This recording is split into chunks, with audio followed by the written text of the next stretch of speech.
ماڵبەندی هەشتی سۆرانی کۆمەڵی ئیسلامی بە بۆنەی ساڵیادی ڕاپەڕینی جەماوەری شاری سۆران و ڕەواندوزوو چۆمان و دەوروبەری بەیاننامەیەکی بڵاوکردەوە ڕاگەیاند لە ڕۆژێکی وەکو ئەمڕۆ لە دەی 3/9 بە هەمووچین و توێژەکان و هۆز و عاشیرەتەکانی ناوچەکە بە پشتیوانی خوای باڵادەست مەردانە لە پێناو سەربەرزی گەل و ئازادی خاکی کوردستان هاتنە دەست لە هێزی زەبەلاح و سەرکوتکەری حەزبی باز لە ماوەیەکی کەمدا لە ناوچەی ڕایان لە ناوچەکەدا ڕایان ماڵین و تەخت و تاجی زوڵم و ستەمیان ڕیشەکێش کرد. ماڵبەندی هەشتی سۆرانی کۆمەڵی ئیسلامی دەشڵێ مەخابە نەزمموی تاڵی دوای راپەڕین تاک و کۆمەڵی کوردەواری لە سیستەمی نوێی خۆسەپێن بێ هیوا کرد و بەم ڕۆژەی گەیاند کە دۆستانی نیگەران و ناحەزانی خۆشحاڵ کرد. سەرڕای هەبوونی سامانێکی گەورەی نیشتیمانی بەڵام زۆربەی دانیشتوانەکەی لە ژێرهێڵی هەژاریەوە دەژین.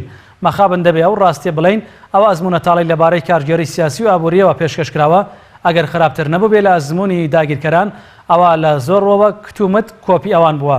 ئەوەش بە هیچ شێوەیەک شایستەی گەلی تێکۆشەری کوردستان نییە.